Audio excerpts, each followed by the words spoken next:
Have you ever had that heart-sinking moment in October where your bank balance is looking terrifying, but you've got thousands of pounds of stock sitting on your shelves? If you have, then you're not alone. This festive cash flow pinch is something that every single retailer goes through. And in today's episode, what we're going to be doing is looking at why it happens and how you can manage it to make your life a little bit easier. Welcome to the Resilient Retail Game Plan. I'm Catherine Edley, and in the next few minutes, you're about to get powerful real-world retail strategies from insights shared both from my guests and myself, backed up by my 25 years in the retail industry. Keep listening to learn how to grow a thriving, profitable product business. Let's jump in with this latest episode. So let's talk about why this happens. Why is September and October often a real pinch point for retailers? Well, the truth of the matter is that everyone is in the same situation because you have to get your Christmas stock in ahead of time. Most people are not going to be able to completely spread out their Christmas purchasing to be coming in, for example, in November or December. And if you do bring things in November and December, you risk lagging behind with your ordering because you're so busy with sales and you miss taking advantage of the key Christmas selling season. I think it's important to talk about this because anytime I talk about seasonal cash flow pinches, I get so many messages from people who tell me, oh my goodness, I thought it was just me. I thought I was doing it all wrong. But the truth is, it's very hard to navigate around this, and most people will get themselves in a situation where they have to pay out for stock before the sales start coming in. Even major retailers face this. In fact, they are dealing with much bigger numbers and a much bigger juggle. I'll give you an example. When I worked at Paperchase back in the day, we used to have a meeting with the finance team every year that was called PPPP, Pushing Payment Past Peak. And basically, the buying team and the merchandising team were tasked with going back to every single one of our suppliers and trying to get any improvements whatsoever that we could on our payment terms. Whether that was splitting orders so that we paid for things slightly later, whether that was asking them to extend it slightly, whatever it might be. Basically, they said, every single day that you can convince them to let you pay a little bit later, then it helped with the cash flow. So this was a huge juggle for a very, very seasonal business. Paperchase had a huge emphasis on Christmas for their sales. It was something that was absolutely make or break for the whole year. And as a result, they had to spend a lot of money getting the stock in that August, September, October timeframe before the sales really kicked off in November and December. Another example was when I worked at Coast Fashions, another business that no longer exists.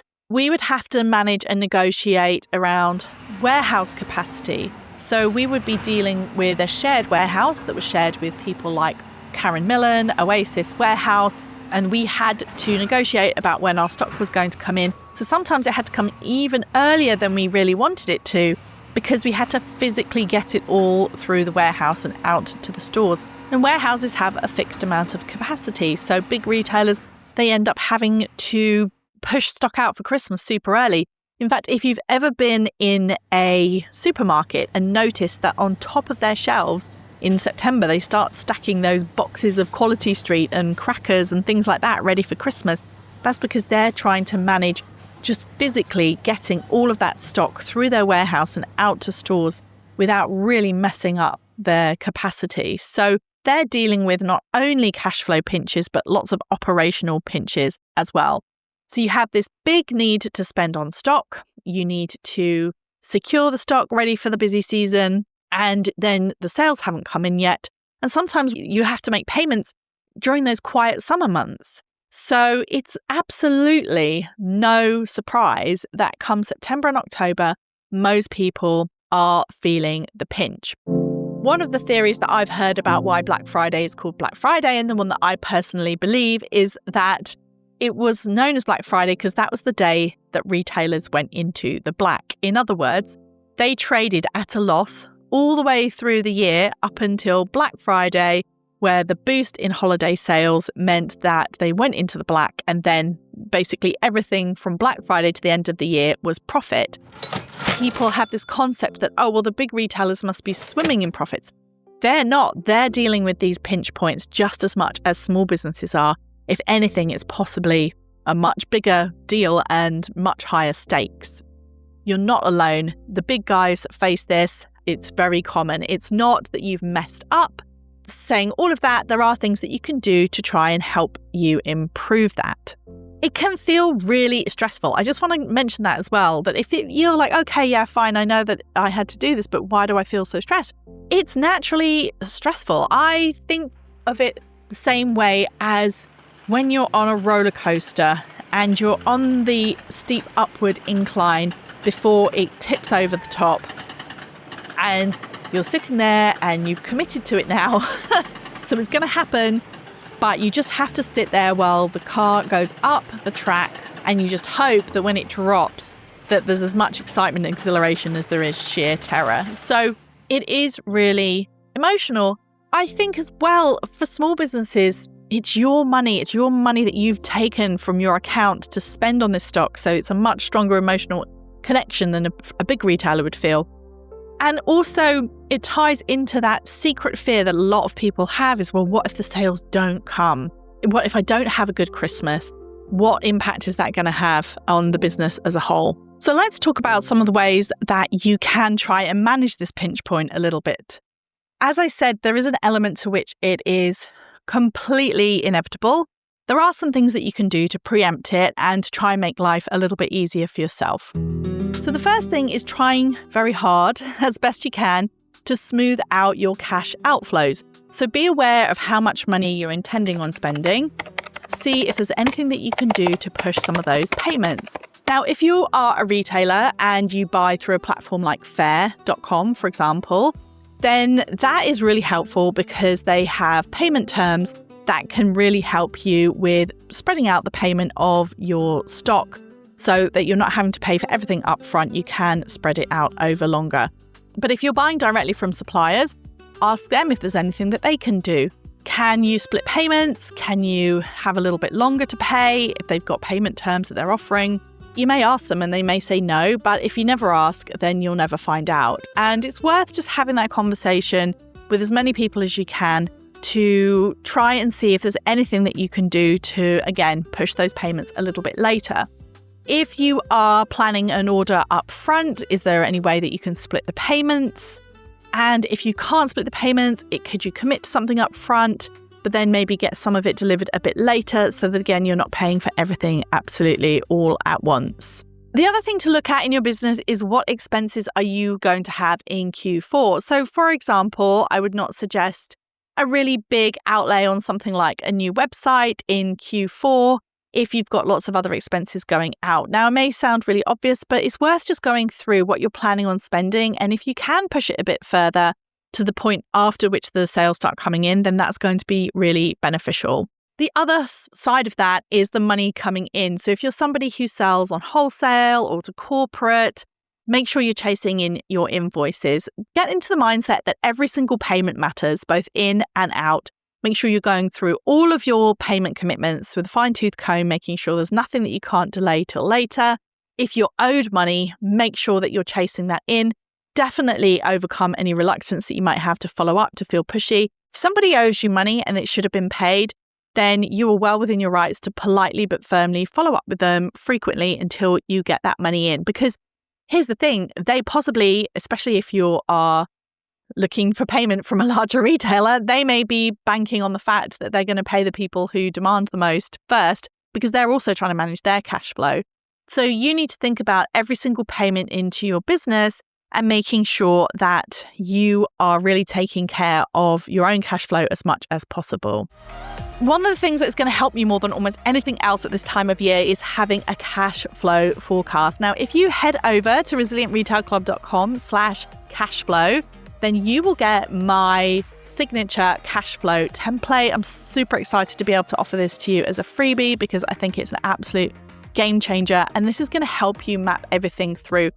A lot of the stress that people get from this fourth quarter cash flow is the fact that they can't see exactly what's going on. They don't know how they're going to be able to navigate through it. Sometimes it's going to be absolutely fine. You just need to see it all in black and white. Sometimes it is going to be a narrow path that you have to walk to stay on the right side of positive cash flow. But if you've got it all mapped out, you're going to be able to really understand how to do that and to get you through those pinch points. And again, it's much, much easier, I believe, to negotiate with somebody around payments if you can come to them from a position of strength before you've got yourself into a pickle where you can't pay and say, look, is there any possibility that I could split these payments? This is what I'm proposing on this date, this date, this date, and then stick to it.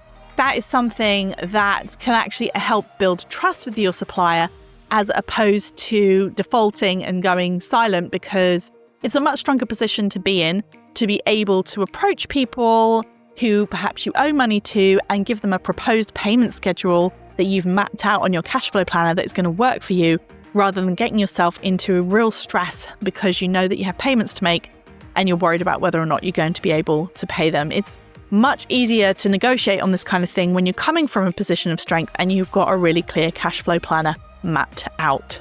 So the key thing with the cash flow planner is mapping out your sales plan for the season, which is super useful to do anyway, but then also adding in a stock plan, working out what you're going to buy, and then using that to feed into the cash flow planner. So head over to resilientretailclub.com/cashflow to get your free planner and to find out more. The other point that I want to make as you get ready for Christmas is that if you optimize your existing stock, it's going to help massively with your cash flow overall. Now, episode number 265 was all about a stock planning checklist for the festive season. So if you haven't listened to that episode, go check it out. But what I really want you to think about in this situation is when you've had to pay out a lot of money to get your festive stock in, this is not the time for you to have dead stock sitting around on your shelf as cash that is stuck in your business when you really desperately at this time of year need it in your bank account. So this is the perfect time of year to have a bit of a clear out, especially if you've got really slow moving product that you believe you could do a targeted discount on.